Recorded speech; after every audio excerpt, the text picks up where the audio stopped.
నమస్కారం వార్తలకు స్వాగతం. ముందుగా ముఖ్యాంశాలు. ప్రజాపాలన అప్లికేషన్ ఫామ్ ని విడుదల చేసిన సీఎం రేవంత్ రెడ్డి.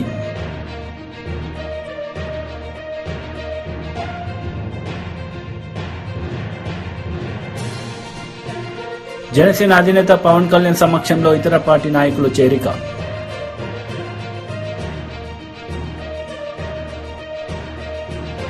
ప్రజాపాలన అప్లికేషన్ ఫామ్ ని సీఎం రేవంత్ రెడ్డి విడుదల చేశారు. ఈ సందర్భంగా ఆయన మాట్లాడారు. Once I get all this information, I will start. You need not to worry. I have a 100 days period. So this is only 30 days. Till January 7th is my first tenure. So I have 2 more quarters. CM sir. Sir. Rahul. Sir.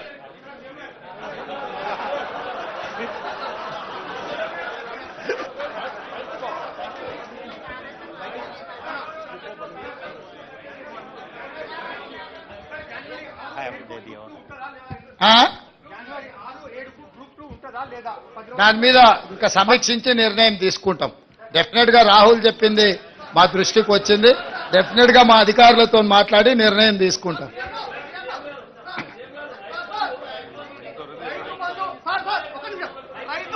Rythu Bandhu 100 ఎకరాలకు ఇవ్వడం సాధ్యమవుతుందా కాదా? రైతు బంధు ఎన్ని ఎకరాల వరకు ఇస్తారు? వాస్తవానికి 100 ఎకరాలు ఉన్న వాళ్ళకు రైతు బంధు అవసరమా? మీ సూచన ఏంది సార్? 100 ఎకరాలు ఉన్న వాళ్ళకి మినిమం లిమిటెడ్ పెట్టండి. చీఫ్ సెక్రటరీ గారు వారి పేరు వారు ఇచ్చిన సూచన రాసుకోండి, ఎగ్జామిన్ చేద్దాం. Sir sir hello CM sir. Pramod. CM గారు ఒక ప్రశ్న. ప్రమోద్ గారు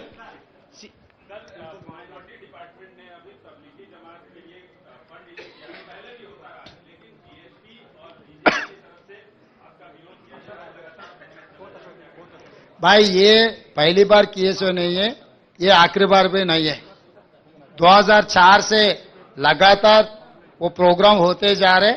वो सिलसिले में अभी ये सरकार भी वही निर्णय लिए. कोई चिंता करने का जरूरी नहीं है. हम लोग पूरा इसका पर्यवेक्षण करने वाले हैं. CM Uma please. Uma NDTV.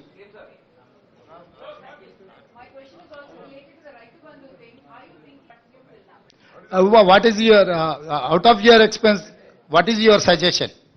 Suggestion is that there should be a ceiling. It's not for me to suggest, it's for your government to decide. Yeah, you are part of the government. I am welcoming you to share your views in this government. Okay, I certainly believe that there should be a ceiling on Raitu Bandhu, on the land ownership, because that's something that is draining your exchequer hugely. You will be able to implement many more of your promises to the poor if you go with Raitu. As of now, there is no ceiling. Definitely, we will discuss in the floor of assembly next budget session. Then we will take a call with building consensus with all opposition parties. Then we will take a final call. Suggest sir ఇస్తారు sir.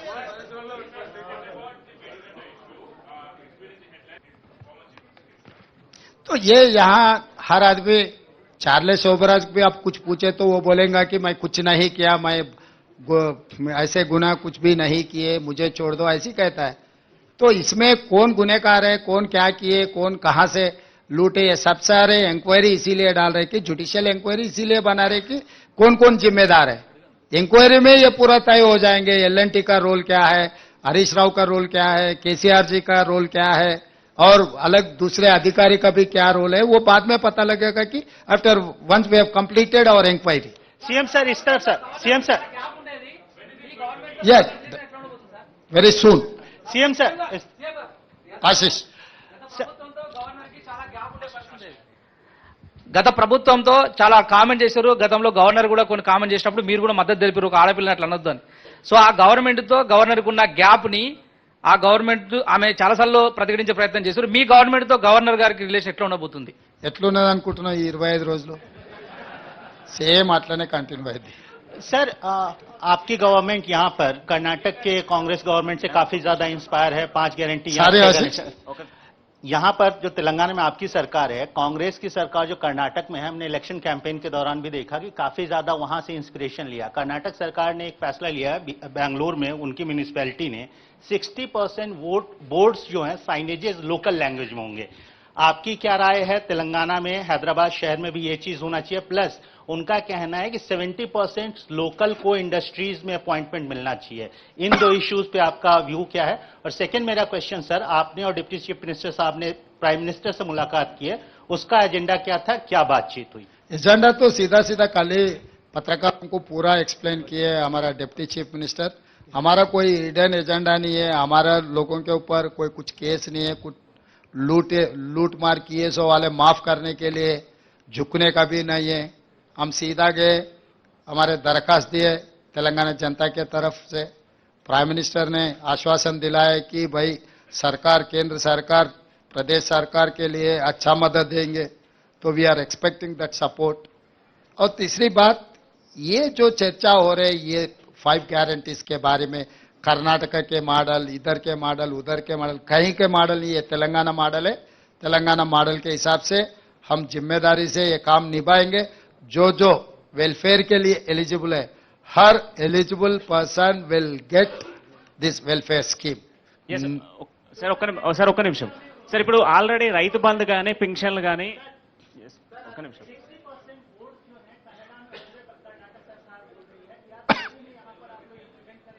अरे भाई हमेशा यहाँ पर 90% तेलुगु में board है.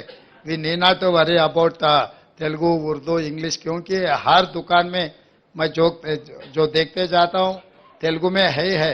अगर कहीं भी कुछ ऐसा प्रॉब्लम है तो हम रेक्टिफाई कर देंगे, उसमें कोई चर्चा करने का कोई इतना जरूरी नहीं है. సార్ ఇప్పుడు రైతు బంధు కానీ పెన్షన్లు కానీ ఆల్రెడీ ఉన్న లబ్ధిదారులు ఉన్నారు, వాళ్ళు మళ్ళీ రీఅప్లై చేసుకోవాలా? సార్ 1 సెకండ్ సీఎం గారు, పెన్షన్ ఆల్రెడీ డాటాలు ఉన్నాయి నాయన, దాంట్లో ఎవరు కావాల్సిన్నా వాళ్ళు ఎవరు అప్లికేషన్ ఎవరికైతే కావాలనో వాళ్ళని అప్లికేషన్ పెట్టుకో అని చెప్పినాం. వాళ్ళు ఎవరు అవసరమైతే వాళ్ళు అప్లికేషన్ పెట్టుకుంటారు. దాంట్లో నీకెందుకు కన్ఫ్యూజన్ ఉందో నాకు అర్థం కాలేదు. CM sir, BRS leader Dasoju Shravan press meet నిర్వహించారు. ఈ సందర్భంగా పలు అంశాలపై ఆయన మాట్లాడారు. Why is that you could not explain to the people during elections? మీరు కానీ, రాహుల్ గాంధీ గారు కానీ, ప్రియాంక గాంధీ గారు కానీ, లేకపోతే ఇంకా మీ స్టార్ క్యాంపెయినర్లు కానీ ఎవరు కూడా ఎందుకు కేవలం వైట్ రేషన్ కార్డ్ హోల్డర్స్కే ఇస్తామని చెప్పని ఎందుకు చెప్పలే? ఇవాళ ప్రభుత్వంలోకి వచ్చిన తర్వాత కేవలం వైట్ రేషన్ కార్డ్ హోల్డర్స్కే ఇస్తామని చెప్పని మెనకబెట్టే ప్రయత్నం చేస్తా ఉన్నారు. ఒకవేళ వైట్ రేషన్ కార్డ్ హోల్డర్స్ అందరూ కూడా మీ యొక్క పథకాలకు లబ్ధిదారులే అయినట్టయితే, ఎలిజిబుల్ అయినట్టయితే, why is that you are seeking applications again from them? ఉన్న వైట్ రేషన్ కార్డ్ హోల్డర్స్ అందరికీ మీ 6 గ్యారంటీస్ ఏదైతే అనుకుంటా ఉన్నారో ఇందులో మీరు ఏమేం పెట్టినారు? మహాలక్ష్మి పథకం అన్నారు, దాంట్లో 2 స్కీమ్లు, 2500 ఆర్థిక సహాయం మహిళలకు, 500 రూపాయల గ్యాస్ సిలిండరు, తర్వాత రైతు భరోసా పథకం, ఇందిరమ్మ ఇండ్లు, ఇట్లా ఇవన్నీ ఉన్నాయి. మరి వీటిని అమలు చేయడానికి వైట్ రేషన్ కార్డు ఆల్రెడీ ఉన్న వాళ్ళకైనా అమలు చేయొచ్చు కదా, ఎందుకు అప్లికేషన్ల పేరు మీద మీరు తిరకాసు పెడతా ఉన్నారు అని చెప్పని ముఖ్యమంత్రి గారిని నేను ప్రశ్నిస్తా ఉన్నాను. దీనికి సమాధానం చెప్పాలా ముఖ్యమంత్రి గారు అని చెప్పని నేను విజ్ఞప్తి చేస్తా ఉన్నాను. ఇకపోతే ఈ లంకబిందెల ముచ్చటేందో నాకైతే అర్థమే కాలే. ఒక ముఖ్యమంత్రి గారు మాట్లాడే మాటలేనా? ప్రభుత్వంలోకి, అధికారంలోకి వచ్చింది ప్రజల జీవితాలు బాగు చేస్తా, పేదల ప్రజల యొక్క జీవితాల్లో వెలుగులు నింపుతా, రాష్ట్రాన్ని అత్యంత ఉన్నతమైనటువంటి ఒక స్థాయికి అభివృద్ధి చేస్తా, పేద ప్రజలకు అండగుంటా అని చెప్పాల్సినటువంటి ఒక పెద్ద మనిషి లంకెబిందెలు ఉన్నాయని చెప్పని నేను అధికారంలోకి వస్తే ఖాళీ గిన్నెలు ఉన్నాయని చెప్పని మాట్లాడుతుండ్రు. దొబ్బితిందామని వచ్చినారు సార్ మీరు అంతేమన్నా? లంకెబిందెలు ఉన్నాయి, దొబ్బితిందామని వచ్చిందా? ఇవాళ 6 లక్షల రూపాయలు అప్పున్నది అని చెప్పని మీరు మాట్లాడుతా ఉన్నారు.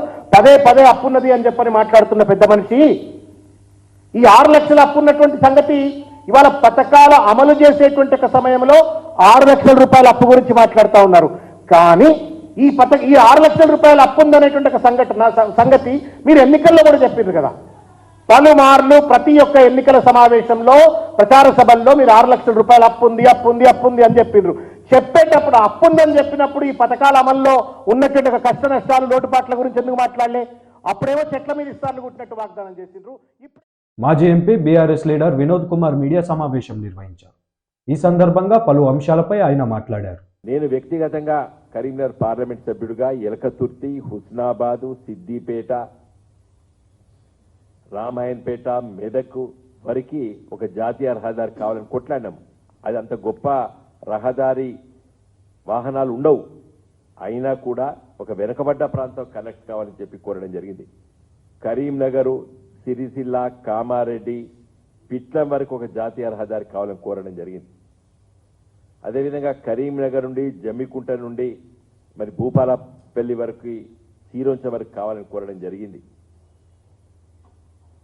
తర్వాత ఈ విధంగా చాలా కోరడం జరిగింది. అవన్నీ కూడా మరి నిన్న గౌరవ ఉప ముఖ్యమంత్రి గారు కేంద్ర ప్రభుత్వానికి ఇచ్చినటువంటి లేఖలన్నీ కూడా మేము రాసినటువంటి లేఖల సారాంశమే. అవన్నీ కూడా అదే అధికారులు ఉంటారు కదా, అదే చీఫ్ ఇంజనీర్లు ఉంటారు, అదే సెక్రటరీలు ఉంటారు.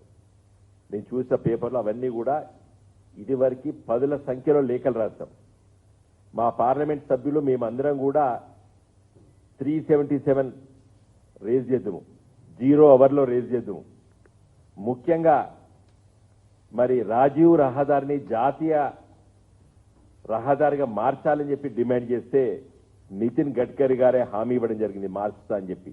రాజీవ్ రహదారి ఏది ఇప్పుడు హైదరాబాద్ నుండి రామగుండం వరకు ఉన్నటువంటి రాజీవ్ రహదారిని జాతీయ రహదారిగా కావాలని చెప్పి పార్లమెంట్లో మాట్లాడితే నితిన్ గడ్కరీ గారే మాకు హామీ ఇవ్వడం జరిగింది.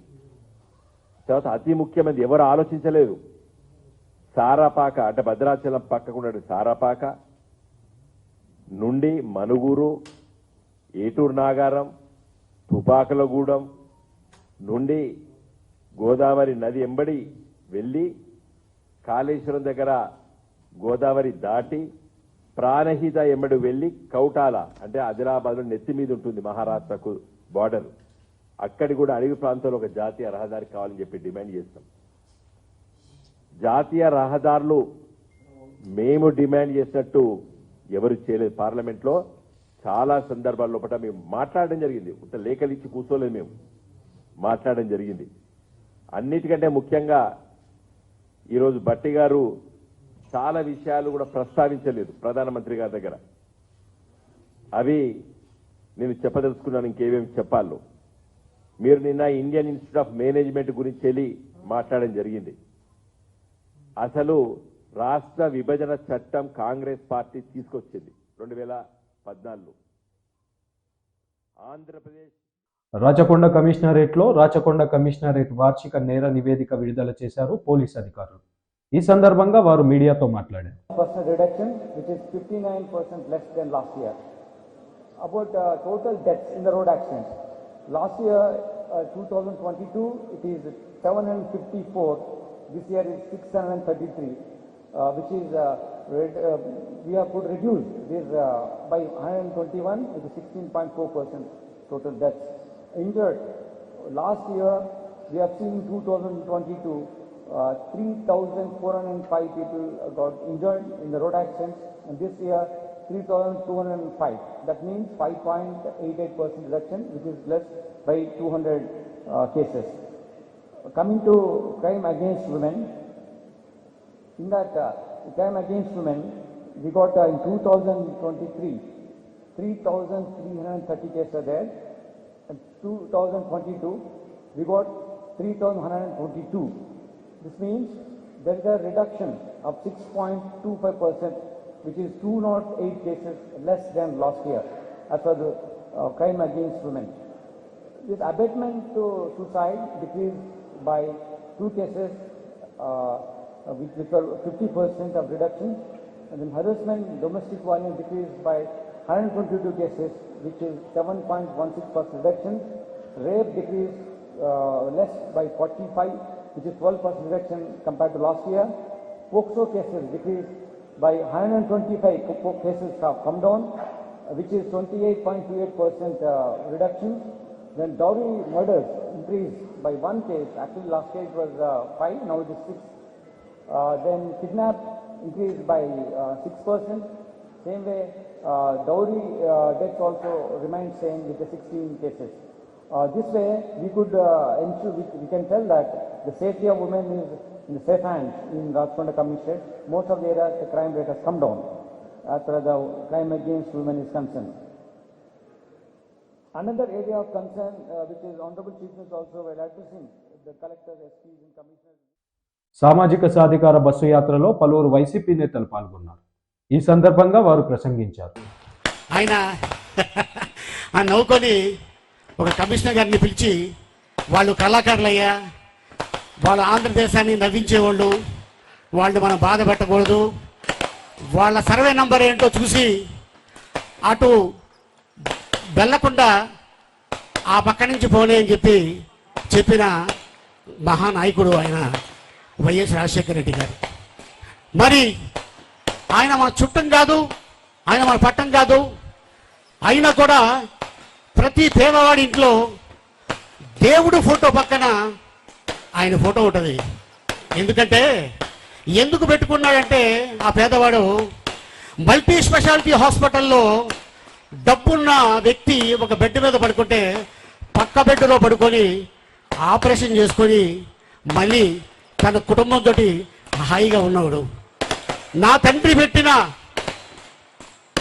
ఆ స్కీమ్ని నేను ఎందుకు కంటిన్యూ చేయకూడదని చెప్పి జగన్మోహన్ రెడ్డి గారు ఈ రోజున ఆరోగ్యశ్రీ కార్డు ఇంకా కంటిన్యూ చేస్తూ దాదాపు 25 లక్షలు ఇవ్వడం జరిగింది. ఇందాక వచ్చే దారిలో వైఎస్ఆర్ గృహాలు చూసా. ఎస్, ఎందుకంటే ప్రతి పేదవాడికి అవసరం ఇల్లు, ఒక చిన్న గూడు. ఆ ఇల్లుంటే చాలు, మనం గంజి తింటున్నావా, బిర్యానీ తింటున్నావా, పక్కోడికి అవసరం లేదు. నేను కూడా ఒక సాధారణమైన కుటుంబం నుంచి వచ్చినండి. నా తండ్రి టైలరు. ఆ టైలరు పిల్లలు ఎక్కువ మంది ఉండటం వల్ల అద్దీంట్లో ఉంటే ఎక్కువ రెంట్ కట్టాల్సి వస్తుందని చెప్పి ఒక 2-3 మిషన్లు అమ్ముకొని ఒక స్థలం కొనుక్కొని ఒక చిన్న ఇల్లు కట్టుకున్నారు. మీ అందరు తెలుసు, పూర గుడిసె అంటే సంవత్సరానికి ఒకసారి ఆ పైన ఉన్న పాక మార్చాలి, లేకపోతే చిన్న మంట పడ్డ కూడా ఆ ఇల్లు తగలబడిపోతుంది. ఆ సమయంలో నేను, మా అమ్మ, మా అక్క, మా చెల్లెళ్ళు ఆ ఇల్లు తయారు చేస్తున్నప్పుడు సగం వేసి టైం అయిపోయిందని చెప్పి వాళ్ళు దిగి వెళ్ళిపోయారు. ఆ రోజు రాత్రి చాలా భయంకరమైన వాన వచ్చింది. ఇల్లంతా తడిసిపోయింది, బట్టలన్నీ తడిసిపోయినాయి, మంచాలు తడిసిపోయినాయి, దుప్పట్లు తడిసిపోయినాయి. అదే చదిలో అలాగే పడుకొని అక్కడే ఉన్నాం.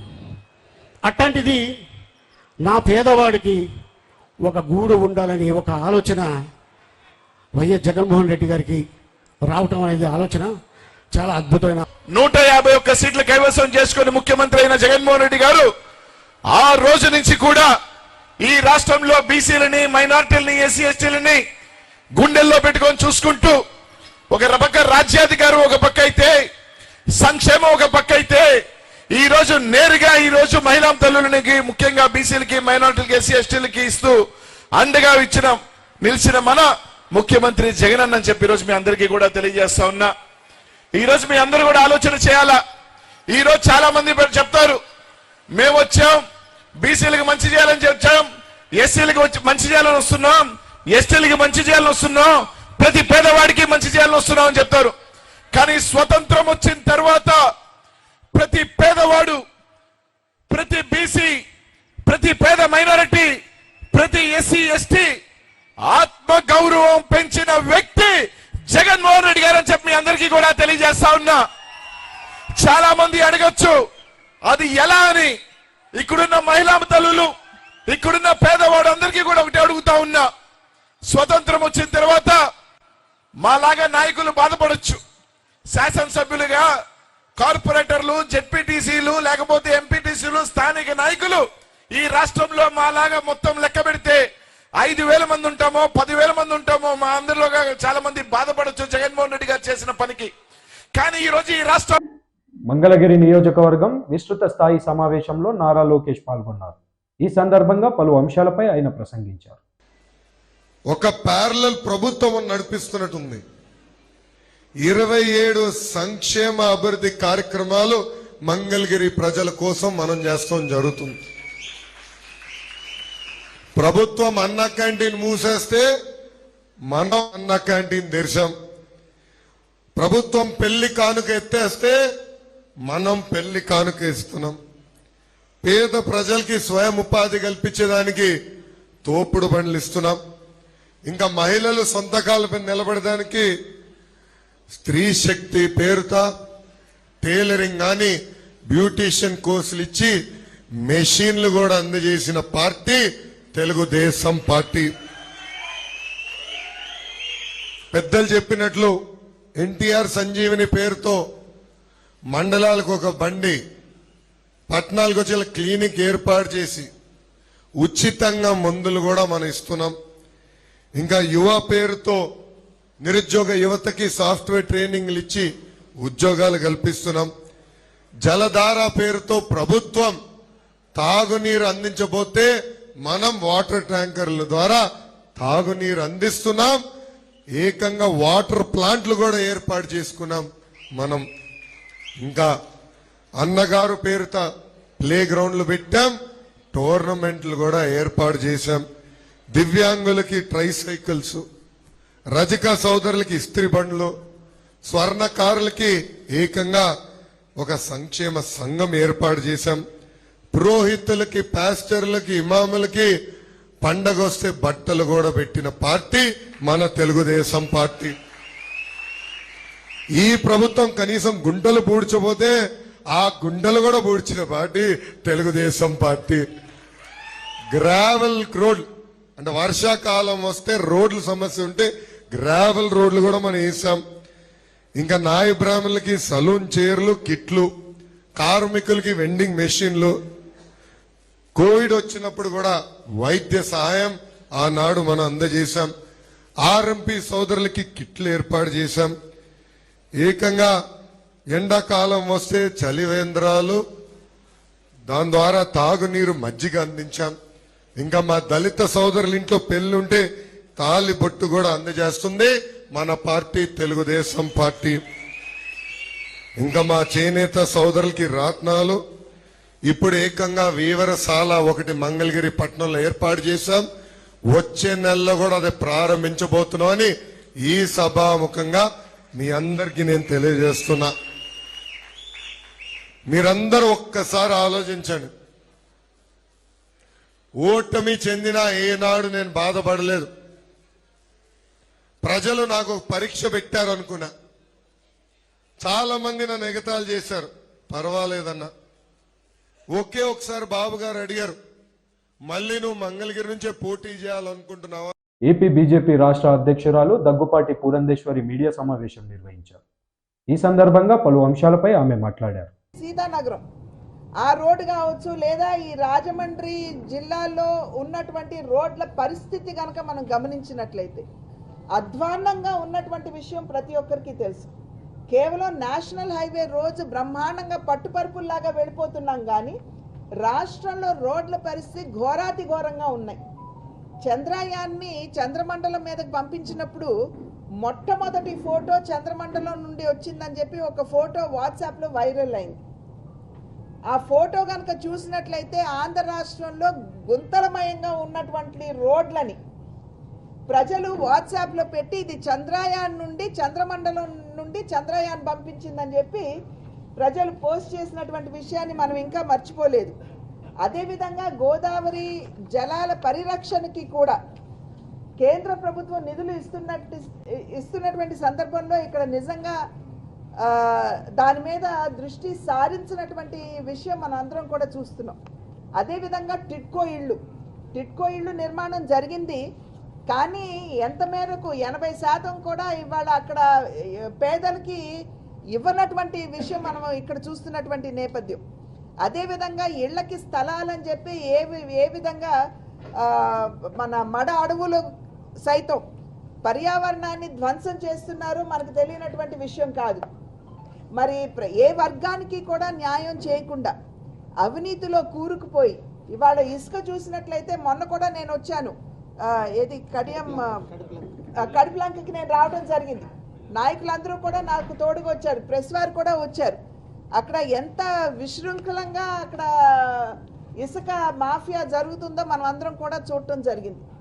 కనుక ఏది చూసినా కూడా అవినీతిలో కూరుకుపోయి విధ్వంసంతో ప్రారంభమై ప్రజావేదిక కూల్చివేతతోటి ఈ పరిపాలన ప్రారంభమైంది. ఆనాటి నుండి నేటి వరకు విధ్వంసమే. అదేవిధంగా విద్వేషపూరితం. ఎవరైనా గళం విప్పి ఇదేంటి అని చెప్పి రాష్ట్ర ప్రభుత్వాన్ని ప్రశ్నిస్తే వారి మీద వెంటనే ఎస్సీ ఎస్టీ అట్రాసిటీ కేసులు పెట్టి వారిని జైల్లో వేసేయటం, అంటే గొంతు నొక్కేసేయటం. కనుక ఈ రకమైనటువంటి పరిపాలన నిజంగా మనకు అవసరమా అని ప్రజలు ఆలోచించుకోవాలి. సుపరిపాలన అన్న పదానికి భారతీయ జనతా పార్టీ నాయకత్వంలో ఉన్న కేంద్ర ప్రభుత్వం నిజమైనటువంటి తెలుగునాడు అంగన్వాడీ డ్వాక్రా సాధికార కమిటీ రాష్ట్ర అధ్యక్షురాలు ఆచంట సునీత మీడియా సమావేశం నిర్వహించారు. ఈ సందర్భంగా సీఎం జగన్పై మండిపడ్డారు. మోసపు మాటలు చెప్పి అబద్ధపు మాటలు చెప్పి అధికారంలోకి వచ్చి ఈ 4.5 సంవత్సరాల కాలంలో ఏ ఒక్క రోజు కూడా అంగన్వాడీ అక్క చెల్లెమ్మల సమస్యల గురించి కానీ వారికి రావాల్సినటువంటి పెండింగ్ బిల్స్ గురించి కానీ ఏ రోజు కూడా వాళ్ళకు సంబంధించినటువంటి విషయాలపై చర్చించినటువంటి పరిస్థితి లేదు. నిజంగా బాధేస్తా ఉంది. రాష్ట్ర వ్యాప్తంగా 16 రోజుల నుంచి ఇంత పెద్ద ఎత్తున 1,00,000 మంది పైన ఈరోజు వచ్చి రోడ్డు మీదకి వచ్చేసి నిరసనలు తెలియజేస్తా ఉంటే ఈ కళ్ళుండి చూడలేనటువంటి ముఖ్యమంత్రి జగన్మోహన్ రెడ్డి గారు ఎక్కడున్నారు? తాడేపల్లి ప్యాలెస్ లో దాక్కొని మాకు అర్థం కావట్లా. అంతమంది మాట్లాడితే నా అక్క చెల్లెమ్మలు, నా ఎస్సీ, నా బీసీ, నా మైనారిటీలు అని చెప్పేసి అక్క చెల్లెమ్మలు అని చెప్పేసి దగ్గరకు తీసుకొని తల మీద చేతులేసి నేను పెద్ద ఎత్తున అక్క చెల్లెమ్మలకి న్యాయం చేస్తానని చెప్పి నిరంతరం అబద్ధాలు చెప్తూ ప్రతి సభలో గుండెలు బాదుకుంటూ మాట్లాడుతూ ఉంటారు ఈ ముఖ్యమంత్రి గారు. కానీ ఇంతమంది అక్క చెల్లెమ్మలు వచ్చేసి 16 రోజులుగా కుటుంబాలను వదిలేసి వాళ్ళ యొక్క సొంత పనులు వదిలేసుకొని పిల్లలను వదిలేసుకొని చిన్న చిన్న పసిపిల్లలను కూడా తీసుకొని వచ్చి ఎండలో కూర్చొని మండల కార్యాలయాల ముందు రకరకాల ధర్నా చౌకుల్లో ధర్నా చేస్తా ఉంటే కనీస స్పందన లేదు ముఖ్యమంత్రి గారికి. ఇంత పెద్ద ఎత్తున ఇంత పెద్ద విభాగం అంగన్వాడీ విభాగం అనేది ఇంత పెద్ద ఎత్తున నిరసనలు చేస్తా ఉంటే కనీసం కళ్ళుండి చూడలేని పరిస్థితిలో ఈ ముఖ్యమంత్రి ఉన్నాడు అంటే ఇంతకన్నా దుర్మార్గమైనటువంటి విషయం ఇంకొకటి ఉండదు. ఈ రోజు చూస్తే ప్రతి వర్గం అంతే. అంగన్వాడీలు వచ్చారు, ఈ రోజు పారిశుద్ధ కార్మికులు, అలాగే చూసినట్లయితే మిడ్ డే మీల్స్ వర్కర్స్, అలాగే ఆశా వర్కర్లు, అలాగే నిన్న తన సొంత సైన్యంలా పెట్టుకున్నటువంటి వాలంటీర్లు, ఇట్లా ప్రతి ఒక్క వర్గము రోడ్డు మీదకి వచ్చేసి 4 లక్షల పైచిలకు అన్ని వర్గాల వాళ్ళు బయటకు వచ్చేసి ఏదైతే మా డిమాండ్స్ నెరవేర్చాలి, మాకు పెంచుతానన్న జీతాలు పెంచాలి అని చెప్పేసి వాళ్ళు నిరసనలు తెలియజేస్తా ఉంటే కనీసం ఈ ముఖ్యమంత్రికి బాధ్యత ఉందా అండి? నిన్న చర్చల పేరుతో అంగన్వాడీ వర్కర్స్ ని పిలిపించుకొని చర్చల పేరుతో అర్ధరాత్రి పూట బొత్స సత్యనారాయణ గారు, సకల శాఖ మంత్రి సజ్జల రామకృష్ణారెడ్డి గారు ఏమి వాళ్ళకి హామీ ఇచ్చారు? ఎన్నిసార్లు చర్చలకు పిలిచారు? చర్చలకు పిలిచిన ప్రతిసారి సాధ్యపడదు, కుదరదు, తర్వాత చూద్దాము. ఇంకెప్పుడుందండి సమయం?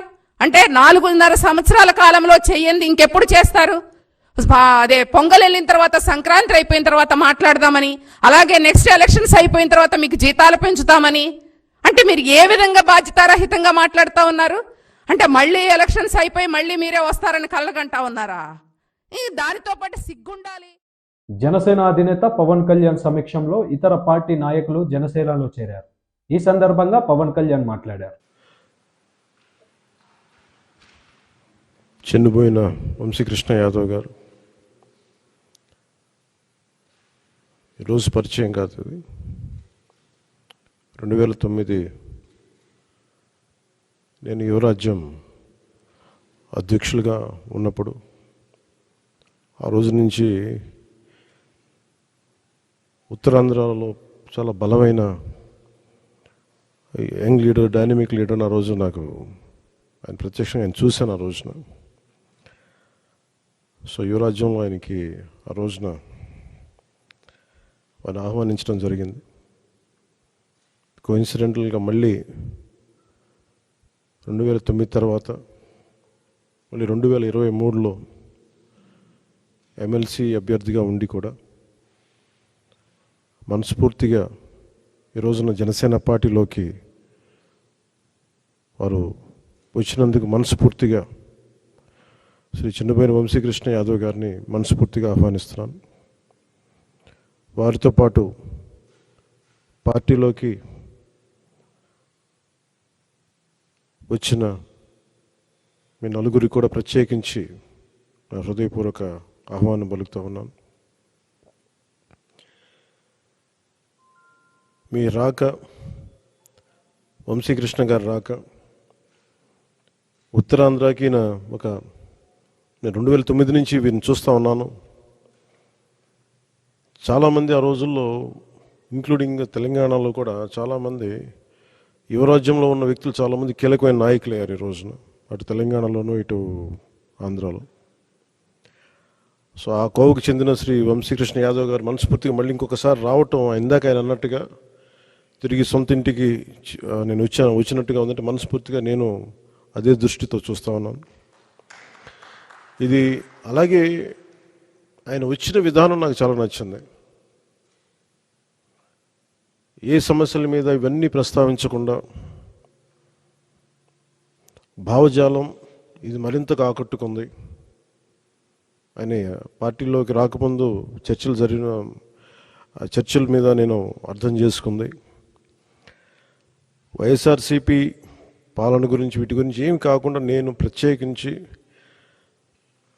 ఇంతకుముందు ఎట్లాగైతే ఆకర్షితున్నాయి నేను 2009లో వచ్చాను. అది కూడా చాలా స్వల్ప తేడాతో ఓడిపోయారు విశాఖ తూర్పు నియోజకవర్గం నుంచి. 2014 కూడా అదే పరిస్థితి.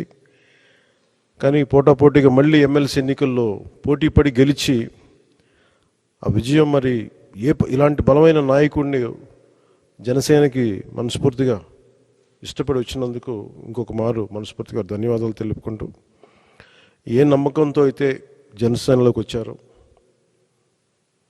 మీకు మనస్ఫూర్తిగా నేను వ్యక్తిగతంగా పార్టీ పరంగా భరోసా ఇస్తున్నాను. మీకు అండగా ఉంటాం.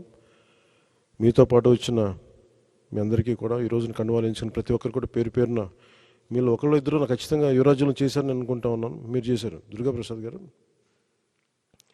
సో మీ అందరికీ మరోమారు మనస్ఫూర్తిగా స్వాగతం పలుకుతూ, నేను చూస్తుంది మీకు ఆయనతో పాటు గత దశాబ్దన్నర కాలంగా ఉన్నారు కాబట్టి ఆయన.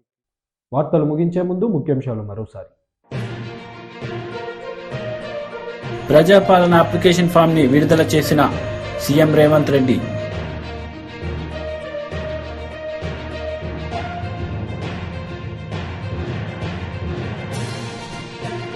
జనసేన అధినేత పవన్ కళ్యాణ్ సమక్షంలో ఇతర పార్టీ నాయకులు చేరిక.